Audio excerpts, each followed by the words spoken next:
करारविन्देन पदारविन्दम्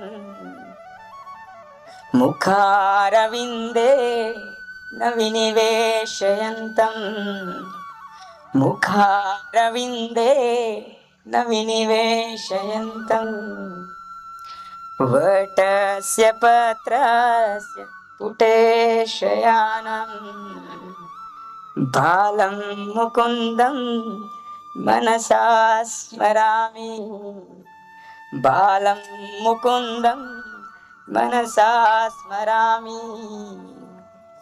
हे कृष्ण हे यादव हे सखेति हे कृष्ण हे यादव हे सखेति गोविंद दामोदर माधवेति गोविंद दामोदर माधवेति गोविंद दामोदर माधवेति గోవింద దామోదర మాధవేతి. ఎంత అద్భుతమైనటువంటి కావ్యం. దామోదర్ గురించి రాస్తున్నారు కార్తీక మాసంలో బిల్వమంగళ ఠాకూర్. అదేంటో చెప్తాను తర్వాత. ఆయన ఎవరు ఎందుకు ఆయన గురించి మాట్లాడారు.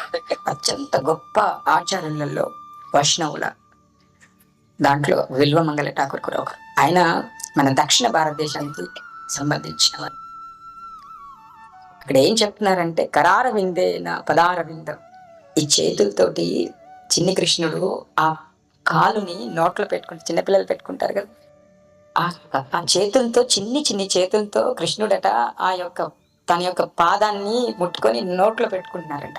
కరార విందేన పదార విందం. ఆ కరతాలతోటి పదాలని నోట్లో పెట్టుకుంటున్నటువంటి కృష్ణ ముఖార విందేన వినవేశయం. ఈ ముఖం నోట్లో పెట్టుకుంటున్నటువంటి కృష్ణ. వటస్య పత్రస్య. వటపత్రం అంటే తెలుసు కదా, ఏమి అది? రాగి రాగి రాగి వటపత్రం. ఇట్ ఈస్ రాగి, అంతేనా ప్రభు? వటపత్రం రాగి.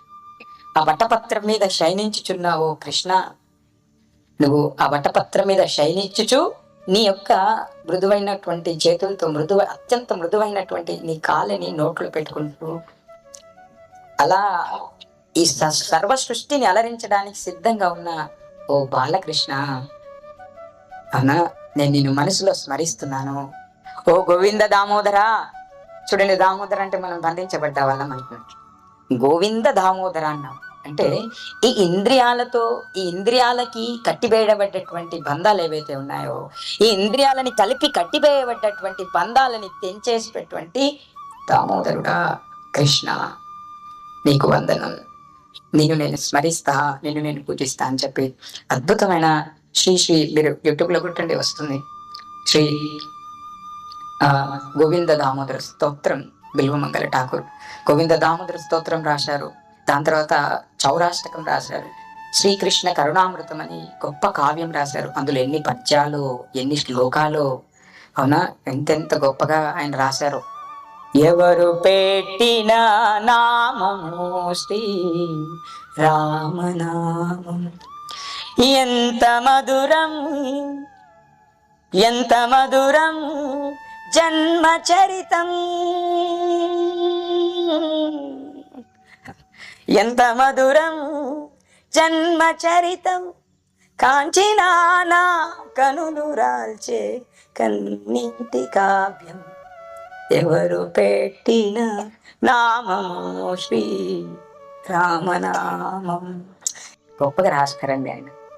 అట్లాంటి గొప్ప వైష్ణవుల గురించి నిన్న మనం ముగ్గురు వైష్ణవుల గురించి నేర్చుకున్నాం, తెలుసుకున్నాం. ఎందుకంటే భగవంతుడు తన గురించి కంటే తన శుద్ధ భక్తుల గురించి చర్చ చేస్తుంటే చాలా ఆనందపడతారని చెప్పి సాక్షాత్ భగవంతుడే చెప్తారు.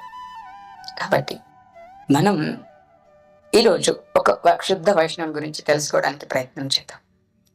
బిల్వమంగళ ఠాకూర్ దక్షిణ భారతదేశంలో కృష్ణా నది తీరంలో ఉండేవారట. అయితే ఆయన ఎంతటి వ్యసన పరుడు అంటే, మనం చెప్పుకున్నాం 7 వ్యసనాలు ఉంటాయి భాగవతంలో, శాస్త్రంలో 7 వ్యసనాల గురించి చెప్పారు. మనం మొన్న చెప్పాం 7 వ్యసనాలు. అందులో ఒక వ్యసనం కలిగి ఉన్నాడు ఆయన, స్త్రీ లౌల్యం. అంటే ఇతర స్త్రీల పట్ల ఆయనకి వ్యామోహం ఎక్కువగా ఉంది. కామ ప్రేరేపితుడై ఎక్కువగా అదే మైకంలో ఉండేవాడు అన్నమాట. అయితే ఎంతటి మైకంలో ఉన్నాడంటే వాళ్ళ తండ్రికి బాగా అనారోగ్యం వచ్చి శరీరం వదిలేశారు. వదులుతుంటే అట్లా దహన సంస్కారం చేస్తారు కదా, దహన సంస్కారం చేస్తుంటే ఎంతటి మోహం ఉందంటే ఆయనకి, కానీ తొందర ఎంతసేపు చేస్తారు ఈ దహన సంస్కారాలు, తొందరగా ఓడగొట్టేసి, అరే ఎందుకయ్యా అట్లా చేస్తున్నావు, అయిపోయింది చనిపోయింది అని మేము పోవాలా తొందరగా. అంటే చూడు ఒక వ్యసనం ఎంత దారి తీస్తుంది. ఆయన ఈ కృష్ణ నది ఒడ్డున అవతలగా ఉన్నటువంటి చింతామణి అనేటువంటి వేశ్యకి అలవాటు పడిపోతారనమాట. ఆ వేశ్య దగ్గరికి పోకపోతే ఆయన ఉండలేరు, ఇంకా అంత మోహితులైపోయారు. సో అట్లాంటి బిల్వమంగళ ఠాకూర్ ఏం చేశారంటే, వాళ్ళ నాన్న దహన సంస్కారం జరుగుతున్నా కూడా ఆయన మోహితుడైపోయి ఆ కృష్ణ నది అవతల ఉన్నటువంటి చింతామణి అనేటువంటి వేశ్య దగ్గరికి పోవడానికి ఆ రుచికరమైన పదార్థాలు అండుతారు కదా, ఏవో పిండ ప్రదానం చేయడం, వాటిని మంచి మూట కట్టుకుని ఇంకా అది సగం కాలం లేదు ఆయన తన దారి పట్టారు. పోతుంటే వాతావరణం ఏమైపోయిందంటే ఒక్కటిసారి మారిపోయి ఫుల్ తుఫాన్గా మారిపోయింది. ఈ తుఫాన్గా మారిపోయి ఏమైపోయిందంటే కృష్ణ ఫుల్ వర్షం వచ్చేస్తుంది, మంచిగా ఆలోచన, మంచి ఫుల్ వర్షం వస్తుంది, తుఫాన్గా మారింది. ఆ తుఫాన్లో ఎట్లా అంటే కృష్ణ నది పొంగుతుంది, ఇంకా పొంగుతుంది. అయినా కూడా ఆయన కోరిక ఏంటి, చింతామణి దగ్గరికి పోవాలి. ఇక్కడి గట్టి నుంచి అక్కడి గట్టుకు పోవాలి. మరి పడవ కట్టే వాళ్ళు కావాలి. ఆ తుఫాన్లు ఎవరు కడతారు ఎవరైనా? మొత్తం ప్రాణాలకు పోయేటువంటి తుఫాన్ అది. అప్పుడు అందరిని అడుగుతున్నారు, అయ్యా వస్తారా? ఎవ్వరు, ఎందుకు వస్తారు ఆ తుఫాన్లు? రారు. హరే కృష్ణ. సో అంత తుఫాన్లో మంచిగా కథలు అందరు లీనమైపోరు. చూడండి, ఆయన తుఫాన్ వస్తుంది, ఎవరు పడవ కట్టడానికి సిద్ధంగా లేరు, కానీ ఆయన మనసు మొత్తం ఏముంది, చింతామణి దగ్గరికి పోవాలి అని ఉంది. ఎవరు పడవ కట్టడానికి సిద్ధంగా లేరు, వాళ్ళ ప్రాణాలను ఎవరు తీసుకోలేరు అని చూస్తున్నారు. ఎట్లా పోవాలి? కృష్ణ నది బాగా ఉప్పొంగుతుంది, అవునా? సో అక్కడ నుంచి ఏదో నదిలో మొద్దు కొట్టుకొస్తున్నట్టుగా అనిపించింది ఆయన. దాని మీద పడవ చేసుకొని పోదాం అక్కడికని దాన్ని పట్టుకొని అలా పడవ చేసుకొని అక్కడికి ఓటుకెళ్ళారు. నిజానికి అది మొద్దు కాదు, ఏదో శవం. అంటే ఆ మత్తులో ఆయనకి మొద్దు తెలీదు, శవం కూడా తెలుస్తలేదు. శవం మీద ఎక్కి దాన్నే పడవలాగా అనుకుని అవతల ఒడ్డుకి వెళ్ళిపోయాడు ఆయన. వెళ్ళిపోయిన తర్వాత ఆ గేట్ లాక్ వేసి ఉంది. ఎట్లా పైన ఫ్లోర్లో చింతామణి ఉంటుంది, ఎట్లా ఎక్కాలి? ఏ తాడు దొరుకుతలేదు ఆయనకి. దొరకకపోయేసరికి ఒక తాడు కనిపించింది, దాన్ని పట్టుకొని ఎక్కుతున్నాడు, ఇంకా ఎక్కేశాడు. అది నిజానికి తాడు కాదు, ఏమది? పాము. ఏమది? చూడండి, ఆయన కోరిక ఎక్కడ నడిపిస్తుంది చూడండి. పోయి టక్ డోర్ కొట్టారు. అప్పుడు ఆమె వచ్చి డోర్ తీసి చింతామణి, ఎవరు ఈ సమయంలో ఎవరు వస్తుంటారు, ఇంత తుఫాన్ ఉంది ఏంటని చూసేసరికి బిల్వమంగళ ఠాకూర్. మీరేంటయ్యా ఈ సమయంలో వచ్చారు? అంత తుఫాన్ హెచ్చరికతోటి చాలా ఇండ్లు కొట్టుకుపోతున్నాయి కృష్ణ నదిలో, ఆవులు పశువులు, అవునా, జనసందోహం, చాలా ప్రాణ భయంతో ఉన్నారు. అట్లాంటి మీరు ఇంత సాహసం చేసి ఇంత ప్రాణానికి తెగించి నా దగ్గరకు వస్తారా అని ఉంచేసింది భూమి. ఏం జన్మనిదే, అవునా? ఎంత సిగ్గులేని జన్మ నిజంగా. నీకు నీ యొక్క కోరిక కోసం, నీ యొక్క ఇంద్రియ తృప్తి కోసం, అవునా, మీరు ఇవన్నీ దాటుకొని వస్తారా? మీకు ఒక్క రోజు కూడా మీరు ఆ కోరిక లేకుండా ఆగలేకపోయారా? అవునా? సో అలా వార్నింగ్ ఇస్తుంది, అంటే మాట్లాడుతుంది, చాలా పరుషంగా మాట్లాడుతుంది. అప్పుడు బిల్వమంగళ ఠాకూర్ అనుకుంటారు, ఏంటి ఈరోజు కొత్తగా మాట్లాడుతుంది, ఆమె వృత్తి అది కదా, మరి ఈరోజు ఎందుకు కొత్తగా మాట్లాడుతుంది అని ఆయనకు అనిపిస్తుంది. చాలా కఠినంగా పౌరుషంగా మాట్లాడుతుంది. మీరు వచ్చేది లేకుండే ఎంత రిస్క్ చేశారు. ఒక పక్క తండ్రి యొక్క దహన సంస్కారం జరుగుతుంది, అట్లాంటి కరుణ లేదు, ఏం లేదు, తండ్రి మీద ఏం లేదు, దుఃఖం కూడా లేదు. అదిని దాటేశారు, అవునా, నదిని దాటేశారు, మీకు శవం ఏర్పడలేదు, పైకి వచ్చారు, అసలు ఏం లేదు, ఏదో పాముని పట్టుకొని వచ్చారు. చూడండి ఎన్ని రిస్కులు దాటుకొని వచ్చారు. ఇదేదో మీరు ఇంత శ్రమ ఏదైతే చేశారో, ఇంత రిస్క్ అయితే ఏదైతే తీసుకున్నారో, ఈ రిస్క్ అనేది మీరు కృష్ణుడి మీద కనుక చూపించినట్లయితే, ఇదే ప్రేమ, ఇదే సిన్సియారిటీ, ఇదే రిస్క్, ఇదే తాపత్రయము మీరు కృష్ణుడి మీద గనక చూపించినట్లయితే, కృష్ణుడి మీద మీరు భక్తి పెంచుకున్నట్లయితే, కృష్ణుడి మీద మీరు ఉదాహరించినట్లయితే, కృష్ణుడి మీద మీరు వ్యవహరించినట్లయితే, మీరు ఇప్పటికి ఎప్పుడో గొప్ప శుద్ధ భక్తులు అయిపోయేవారు కదా, మీరు ఉద్ధరించబడేవారు కదా, మీరు మోక్షానికి అర్హుడై ఉండేవారు కదా. ఈ రక్త మాంసాలతో, రక్తంతో, మాంసంతో, చీముతో, నెత్తురుతో, కండలతో, మాంసంతో నిండి ఉన్న శరీరం కోసం మనం వచ్చావు, ఇంత రిస్క్ తీసుకోనని ఇట్లా కఠినమైనటువంటి మాటల్ని మాట్లాడుతుంది ఆమె. సో ఆయనకి వింతగా అనిపిస్తుంది, విచిత్రం అనిపిస్తుంది, ఏంటి ఈరోజు కొత్తగా మాట్లాడుతుంది చింతామణి అని. పోవా ఎప్పో, నీ జన్మ ఎందుకు, నువ్వు పశువు ఒకటే, పో నా కళ్ళ ముందు ఉండకు, వీలైతే పోయి ఇచ్చేయి, కృష్ణ భక్తి చెయ్యి అని చెప్తాయి. అప్పుడు ఆయన, చి నేను ఇంత కఠినాత్ముని, చి నా యొక్క హృదయం ఎట్లా ఉంది, నేను అసలు ఇన్ని సంవత్సరాలు నేను ఎంత సమయం వేస్ట్ చేశాను, ఇది శాశ్వతం అని ఇది శాశ్వతం కాదు అని తెలిసినా కూడా, ఈ శరీరానికి అంటుకున్నటువంటి ఇంద్రియాలు మనల్ని మాయలో ముంచుతున్నాయని తెలిసినా కూడా వాటి కోసమే పనిచేశాను. అవునా, దీనికోసమా నేను పనిచేసింది. నిజానికి ఆచార్యులు చెప్తారు, ఒక్క నిమిషం పాటు డైవర్ట్ అవుతాం. ఈ సృష్టిలో ఉన్నట్ట ప్రతి ఒక్కరూ ఏదినికొకదానికి సేవకులుగా ఉండాలి, సేవకులుగా ఉండాలి, సేవ చేయాలి. సేవ అనేటువంటిది తథ్యం. ప్రతి ఒక్కరు ఎవరికొక్కరికి ఈ సృష్టిలో బానిస అనొద్దు, సేవకులుగా ఉండాలి, దాసులుగా ఉంటారు, అది తథ్యం. మీరు చూడండి, ఒక సంస్థలో అందరు ఎంప్లాయీస్ పనిచేస్తారు, ఆ సంస్థకి సేవకులుగా పనిచేస్తారు. ఒక స్కూల్లో ఉపాధ్యాయులు ఉంటారు, ఆ యొక్క అండర్ ఎవరైతే ఉన్నారో వాళ్ళకి సేవకులుగా పనిచేస్తారు. అవునా, ఇంకా మీరు ఏదైనా తీసుకోండి, ఒక వ్యాపార సంస్థ ఉంటే ఆ యజమాని కస్టమర్స్కి సేవకుల్లాగా పనిచేస్తారు. మీరు ఫ్లైట్ ఎక్కుతుంటే అందులో చాలా మంది సేవకులు ఉంటారు మనకి సేవ చేయడానికి. మీరు చూడండి, ఇంటి ముందు ఒక వాచ్మెన్ ఉంటారు, ఆయన సేవ చేస్తుంటారు. ఇప్పుడు బట్టలు ఉతికేవారు ఉన్నారు, వాళ్ళు సేవ చేస్తున్నారు. ఇలా మీరు సృష్టిలో ఎవరిని తీసుకున్నా ఎవరికో ఒక్కరికి సేవ చేస్తారు. మీరు ఎవరినైనా తీసుకోండి, ఎనీవన్. అప్పుడు ఆచార్యులు ఏమంటున్నారంటే, ఎవరికో ఒక్కరికి ఈ శరీరంతో సేవ చేసే బదులు ఇదే శరీరంతో దేవదేవుడైన కృష్ణుడికి సేవ చేస్తే, కృష్ణుడికి సేవకుడు అయితే, కృష్ణుడికి బానిస అయితే, కృష్ణుడికి శరణాగతి అయితే మనం ఎప్పుడు గొప్పగా ఉద్ధరించబడతాం కదా. ఉద్ధరేతు ఆత్మానం నవసాదయే, నిన్న చెప్పుకున్నాను. అవునా, మరి అలాంటి మన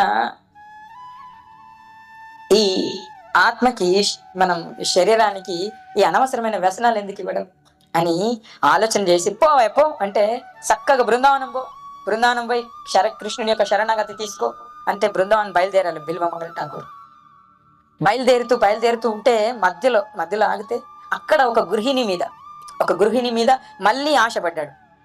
మళ్ళీ ఆశపడి గృహిణి దగ్గరికి మళ్ళీ ఆ యొక్క కోరిక కోసం పోతుంటే ఆయనకి మళ్ళా ఆమె విరుద్ధంగా ప్రవర్తించేసరికి మళ్ళీ తెలిసిపోయింది, అరే నేనేం చేస్తున్నా, నేనేం ఎటుపోతున్నా, మళ్ళీ నేను అసలు నిర్ణయించుకున్నా కదా, సంకల్పించుకున్నా కదా, మళ్ళీ ఎందుకు ఇలా అవుతుంది కృష్ణ అని చెప్పి ఆమెనే అడిగి, ఎవరి దగ్గరికి అయితే కోరిక అని అడిగారో ఆమె సిగలో ఉన్న ఆ పిన్నుల్ని అడిగి, అమ్మ అవి అటు ఇటు ఇవ్వండి అని అవి తీసుకొని ఆ పిన్నులతో ఇలా కళ్ళని పొడుచుకుంటాడు, గుడ్డివాడైపోతాడు. ఈ కళ్ళు చేయబట్టే కదా ప్రతి దాన్ని చూసి ఆకర్షితునవుతాను, ఈ కళ్ళు చేయబట్టే కదా ప్రతి దాన్ని చూసి మోహితున్నైపోతున్నాను. భగవంతుని చూసి కదా నేను మోహితున్నైపోవాలి, భగవంతుడి అందం కదా చూసి నేను ఆకర్షితున్నైపోవాలి. రావణాసుడు ఏం చేశారయ్యా, ఆ కళ్ళతోటి ఈ సృష్టిలో ఉన్న అందమంతా నాదే, ఈ సృష్టిలో ఉన్న అందాన్ని మొత్తం నేను అనుభవించాలి, సృష్టిలో ఏదైనా అందమైంది నా దగ్గరే ఉండాలి అని చెప్పి ప్రతి ఒక్క రాజకన్యల్ని, అందంగా ఉన్నవారిని ప్రతి ఒక్కరిని తీసుకొచ్చి ఆ లంకలో బంధించి, కుదిరితే బానిసత్వం లేకుంటే బలత్కారం, లేదంటే ఇంకా చంపేయడం. ఇందాక నేను వస్తూ ఉంటే సుందరకాండ చదివి వచ్చాను రంగ కొద్దిసేపు. అందులో సుందరకాండలో రావణాసుడు సీతాదేవి అమ్మవారి ముంగట నిలబడి చెప్తున్నారు, చూడు సీత, నేను సకల శాస్త్ర పరంగతుడను, వేదాలను చదివినటువంటి వాడును, అవునా, ఉత్తమోత్తమ గురుకుల వాసిని, అదేవిధంగా శివుని యొక్క పరమభక్తుడిని, కనకపు మేడలటువంటి కట్టినటువంటి లోకము ఈ భూలోకం నందు ఈ సృష్టి లోకం నందు కలదే నా యొక్క పట్ట మహిషి నీవైనచో నీకు సకల భాగ్యాలని రాముడు ఇవ్వగలడే. నేను ఇస్తాను, మీరు ఒప్పుకోండి. యవ్వనమంతా కరిగిపోయిన తర్వాత ఏం ఎంజాయ్మెంట్, ఏం సుఖం అనుభవిస్తావు నువ్వు ఇంకా రాముడు బతికే ఉన్నాడని భ్రమలో ఉన్నావా? నీకు సంవత్సరం 12 మాసాల కాలం ఇచ్చాను సమయం, అందులో 10 మాసాలు గడిచిపోయింది. ఇంకా 2 మాసాల్లో నీ యొక్క రాముడు వస్తాడు అనుకుంటున్నావా? ఒకవేళ నువ్వు ఒప్పుకుంటే మంచిగా పెళ్లి చేసుకుంటా, లేదంటే బలత్కారంగా నేను ఒప్పిస్తా, నేను భయపెడతా. లేదు అది కూడా సాధ్యం కాకపోతే నేను ముక్కలుగా కట్ చేసి, అవునా, నీ యొక్క మాంసాన్ని నీ యొక్క శరీరాన్ని మేము మంచిగా వండుకొని భోజనంగా తింటా అంటుండు రావణాసురుడు. అంత కండకావరం. ఇప్పుడు ఆ వెళ్ళిపోయిన తర్వాత పక్కకుండే రాక్షస స్త్రీలు కూడా సీతాదేవిని భయపెడుతున్నారంట. ఆహా, ఈమె బుగ్గలు ఎంత నున్నగా ఉన్నాయి, ఆ బుగ్గలు నేను తింటాను. అవునా, ఈమె కళ్ళు ఎంత నయనానంగా ఉన్నాయి, ఆ కళ్ళని నేను మింగుతాను. కొందరు ఆమె కాలేయాన్ని, ఆమె ఉపరితిత్తుల్ని నేను తింటాను. ఇలా అందరూ ఒక్కొక్క భాగం గురించి మాట్లాడుతుంటే సీతాదేవికి కొద్దిగా భయం అనిపించి ఏడుస్తూ ఉంటే ఆ కొమ్మల చాటు నుండి హనుమ అన్ని గమనిస్తున్నాడంట, చూస్తున్నాడు, ఏడుస్తున్నాడు. హనుమ కూడా ఏడుస్తుంటే ఆ నీటి బొట్టు గాలి అలా సీతమ్మ వారి కాలు మీద పడినట్టు. సో అది ఆ సీన్ అది చదువుతూ ఉంటే పేజీలు అయిపోతున్నాయి కానీ నాకు అది ఆతృత తీరట్లేదు. కానీ ఇక్కడికి రావాలి కదా, సమయం అయితే. సో మధ్యలో ఆపేసి వచ్చాను అక్కడి వరకు. అంటే ఈ సృష్టిలో వ్యసనం ఎంత పని చేస్తుంది చూడండి. అట్లాంటి ఈ సృష్టిలో ఈ కళ్ళని అనవసరమైన దాన్ని చూసి, ఈ కళ్ళకి వ్యామోహితం చేసి, ఈ భగవంతుడిచ్చిన ఈ ఇంద్రియాన్ని అనవసరమైన దానికి వాడడం వల్ల నా జీవితమే వ్యర్థం, నాశనం అయిపోతుందని కళ్ళు పొడిచేసుకున్న బిల్వమంగళ ఠాకూర్ అలా ఎలా పోవాలో తెలియట్లేదు. గుడ్డిగా ఇలా నడుచుకుంటూ పోతున్నాడు, ఇటు పడుతున్నాడు అటు పడుతున్నాడు. బృందావనికి దారి చూపండి అయ్యా అమ్మ పండితులు నడుచుకుంటూ పోతున్నాడు. పోతుంటే ఒక చెట్టు దగ్గరికి పోయేసరి అలసిపోయాడు, పడిపోయాడు. కృష్ణ కృష్ణ కృష్ణ కృష్ణ కృష్ణ కృష్ణ కృష్ణ కృష్ణ కృష్ణ కృష్ణ కృష్ణ కృష్ణ కృష్ణ పాహి మాం కృష్ణ కృష్ణ కృష్ణ కృష్ణ కృష్ణ కృష్ణ రక్ష కృష్ణ కృష్ణ పాహి మాం కృష్ణ కృష్ణ రక్ష మాం కృష్ణ కృష్ణ పాహి మాం కృష్ణ కృష్ణ రక్ష మాం కృష్ణ కృష్ణ పాహి మాం కృష్ణ కృష్ణ రక్ష మాం కృష్ణ కృష్ణ పాహి మాం కృష్ణ కృష్ణ రక్ష మాం. ఇలా అంటుంటే స్వయంగా భగవంతుడు ఆయన ముందుకి బాలుడు రూపంలో వచ్చారట. వచ్చి అలసిపోయారని చెప్పి ఒక గ్లాసులో పాలు తీసుకొని వచ్చి బిల్వమంగళ ఠాకూర్కి ఇచ్చి తాగు అని ఇస్తే, ఎవరు నీవు అని అంటే, నేను ఈ బృందావనంలో ఉండేటువంటి గోపబాలుని అన్నారంట. అవునా అని చెప్పేసి అలా గ్లాస్ తీసుకొని తాగుతుంటే, ఆహా ఎంత జన్మధన్యం, ఇంత అమృతమైన పాలు నేను ఎప్పుడు తాగలేదు అంటే, అదే మరి మా బృందావనానికి నువ్వు వస్తున్నావు కదా, మా బృందావనంలో సురభి గోవులు ఉన్నాయి, ఆ గోవులు ఇచ్చేటువంటి పాలు ఎంత మాధుర్యమైనవి. అందులో కృష్ణుడు తన స్వయంగా కరతాలతో అంటే చేతులతో అందిస్తున్నాడు కదా, ఆయనకు తెలీదు అని ఆ పాలనిచ్చి చెప్పారంట. నువ్వు ఎటుపోతావు, కళ్ళు లేవు నీకు, ఎటు పోవాలనుకుంటున్నావు అంటే, నేను బృందావనంలో కృష్ణుడి సేవకి పోవాలి, కృష్ణుడి కోసం నా జీవనాన్ని అంకితం చేయాలి, కృష్ణుడి కోసమే నేను జీవనించాలి మొత్తం మరణించే వరకు. సరే మరి ఎట్లా అని చెప్పి అలా కృష్ణుడు, మీరు చూడండి బిల్వమంగళ ఠాకూర్ అలా కట్టే ముందు పట్టుకుంటాడు, కట్టే వెనకాల బిల్వమంగళ ఠాకూర్ పట్టుకుంటే అలా ముందుకు తీసుకుపోతూ ఉంటాడు. వస్తుందా బృందావన్, వస్తలేదు ఇంకా అంటాడు. వస్తుందా బృందావన్, ఇంకా వస్తలేదు. ఏమయ్యా చెప్పయ్యా, ఏమన్నా చెప్పయ్యా అంటే పోతా ఉంటాడు. మెల్లమెల్లగా పోరాదా కృష్ణ, మెల్లమెల్లగా పోరాదా కృష్ణ, నా కళ్ళలోని చూపులేదు నాకు, కానీ హృదయంలో మాత్రం నీవు ఉన్నావు కృష్ణ అని చెప్తున్నాను. నా కళ్ళలోన చూపులేదు, హృదయమంతా నీవులే చెప్తున్నారు ఆయన మంచిగా. అంటే అలా నడిపించుకుపోయి తీసుకుపోయి ఒక కుటీరం ఏర్పాటు చేసి, ఇక్కడే ఉండు, నేను రోజు నీకు పాలు తీసుకొస్తా, నువ్వేం చింత చేయకని చెప్పాడు. రోజు పాలు తీసుకొస్తున్నాడు కృష్ణుడు, రోజు అన్ని అరుచుకుంటున్నాడు, ఆయనకి మంచి చెడు మొత్తం చూసుకుంటున్నాడు ఆయన్ని కృష్ణుడు బాల రూపంలో. అయితే అలా ఆయనకి శ్రీకృష్ణ కరుణామృతం అని రాశారనమాట. చాలా శ్లోకాలు పద్యాలు అన్ని రాసి కృష్ణుడికి రాసి ఆయనకి కళ్ళు లేవు, ఎలా రాస్తాడు? కృష్ణుడితోటే చెప్పి రాసిచ్చాడు. ఆయన చెప్తున్నాడు, కృష్ణుడు రాస్తున్నాడు. అలా కృష్ణుడితోటే రాపిచ్చి, సో కృష్ణ కరుణామృతాన్ని ఒకసారి బాబు నువ్వు ఒకసారి నువ్వు దీన్ని పాడవా, చదవవా, నేను వింటానంటే అప్పుడు కృష్ణుడు సరే నీకు నేను ఒక మంచిగా నీకు దీన్ని వినిపిస్తానని చెప్పి తన యొక్క ఫ్లూట్ ద్వారా ఆ కృష్ణ కరుణామృతాన్ని వినిపిస్తున్నారట. వా ఎంత చక్కగా ఇది వాయిస్తున్నారు, ఈయన తప్పకుండా కృష్ణుడై ఉంటారు, మీరెవరు కృష్ణుడా అని చెప్తే ఇలా ముట్టుకుంటుంటే కృష్ణుడు అత్యంత సుందరమైన అత్యంత మృదువైనటువంటి శరీరం తగులుతుంటే కృష్ణుడు తన చేతులతో ఇలా బిల్వమంగళ ఠాకూర్ మీద ఇలా అన్నారట. అనగానే ఆ స్పర్శకి ఒళ్ళంతా కూడా పులకితమైపోయి కృష్ణ కృష్ణ కృష్ణ అనేసరికి అక్కడ నుంచి వెళ్ళిపోయారట. అలా కృష్ణుడు వెళ్ళిపోయారు. సో మళ్ళీ వస్తారనుకోండి. అలా కృష్ణుడు ఆహా ఎంత ధన్యం అని చెప్తారు. అలా ప్రతిరోజు కృష్ణుడు వస్తున్నారు, ఆయనకి పాలిస్తున్నారు, సేవ చేస్తున్నారు. ఒకరోజు సౌరాష్ట్రకం ఏదో రాశారు, ఇది పాడండి అని చెప్తే అయ్యో ఈ బుక్కు మీద మొత్తం ఇంక సిరా పడిపోయి మొత్తం గ్రంథం అంతా ఖరాబ్ అయిపోయింది, నేను ఎట్లా పాడాలి అని చెప్పగానే ఆయనకి బాగా కోపం వచ్చింది. పిలువట, అరే నేను భగవంతుడు ఆయన కోసం రాశాను, ఆయన